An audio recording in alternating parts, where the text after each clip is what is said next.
At KVGC News Time, 7 minutes after the hour of 7 o'clock. Time for a look at the news for a Thursday. It's the 16th day of November for 2017. Again, we want to remind you we have a traffic hazard. Highway 49, Highway 26. Actually, it's at Highway 49 at Main Street in McCallamy Hill. This is a tree down in the southbound lane. Crews are en route to remove that, but please be careful. Other than that, not much going on local roads at this hour. We do have chain requirements still in effect on Highway 88 and on Highway 4. For Highway 88, chains are required today. That's chains, the exception four-wheel drive vehicles with snow tires. So that's R2. Chains are required today from Iron Mountain on up to Pickett's Junction. And over on Highway 4 today, chains or snow tires, just R1, change of snow tires are required from the Mount Reba turnoff on into Mount Reba. So as always, drive carefully and drive safely. If you're going to be out there today, you'll hear one of our stories today talks about wet and slick roadways causing an accident early yesterday. And the same holds true for today, too. So be careful out there. You know, we could see some minor flooding due to, trees, branches and leaves in drains and backing water up. But so far, crews have been doing a really good job, especially here in Jackson, of clearing debris away from any of the normal areas that flood. So, well, topping the news for today. Effective in less than 1 hour from now, burn restrictions will be lifted in the Tuolumne, Calaveras, Eastern Stanislaus, and Eastern San Joaquin counties.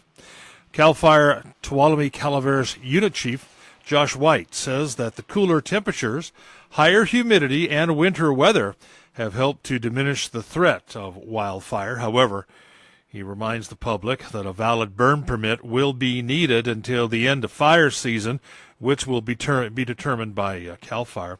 CAL FIRE will also be implementing this spring a new elevation-based burning system. Now, this is how it's going to work. There'll be two zones. Zone 1 will be below 3,500 feet, and Zone 2 above 3,500 feet. Now, this will allow property owners at the higher elevations, due to the cooler temperatures, to burn later and have a longer window to burn, and will minimize the potential of any escaped controlled debris burns at the lower elevation. So expect a lot of education on that coming up after the first of the year. Again, CAL FIRE will be implementing this new elevation-based burning system. Well, an early morning traffic stop in Ione landed two men behind bars recently. According to the Ione PD, early Sunday morning, an officer pulled over a pickup truck for a lighting violation. The driver, Jeffrey Barbieri of Seaside, and his passenger from Railroad Flat both told the officer they did not have any identification on them. After further investigation, the officer discovered that Barbieri had a warrant and was wanted by U.S. Marshals, and his passenger had a warrant from El Dorado County. The officer conducted a search of the vehicle with the help of a Mule Creek State Prison canine, and a large amount of prepackaged butane honey oil, which is concentrated marijuana, as well as a large amount of cash, were discovered. Both subjects were arrested and booked into the county jail for possession of marijuana for sales and for their outstanding warrants.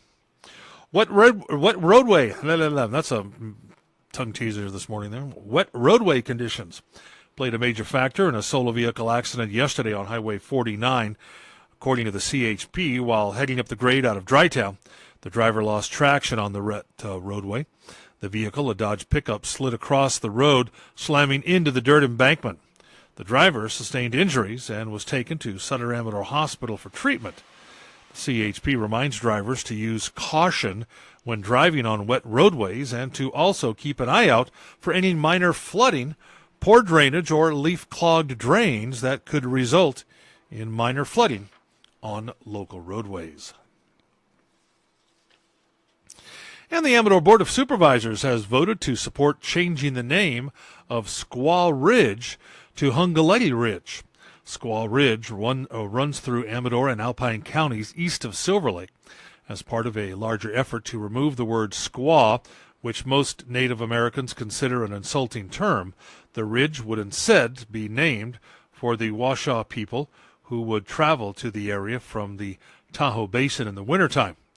While most of the supervisors supported the proposal, Supervisor Oneto questioned if the word squaw was really offensive and the usefulness of the change at all.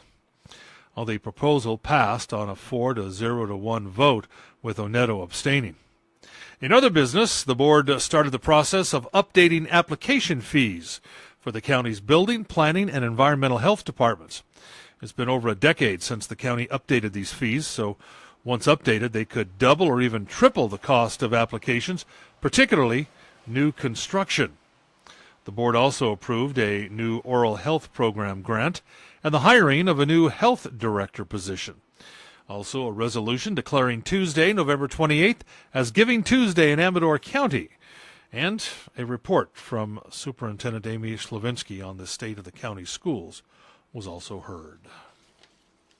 Well, Big Tree State Park National Resource Management staff and CAL FIRE have begun the park's fall prescribed burning program. The park has been conducting prescribed burning since 1976. The goal is to mimic the natural role that fire plays in the ecosystem and to reduce the threat of catastrophic wildfires. The burn will run through the next several months within the North and South Groves and along Big Trees Village and Blue Lake Springs. The park will be working with the Calaveras County Air Pollution Control District to limit the impact of smoke. Visitors to the park are also cautioned when driving near the prescribed burn areas. And Dignity Health announced that Bob Deal, President and CEO of Mark Twain Medical Center, has been named to the California Hospital Association's Rural Health Care Centers Advisory Board. According to the California Hospital Association, with 27% of California rural hospitals closing since 1995, Deal brings to the advisory board a strong set of skills that will help navigate the increasing challenges placed on local hospitals. He begins his 3-year term January 1st. And that's a look at local news on a Gold Country Thursday morning. From the KVGC News Center, I'm Jim Geedy reporting.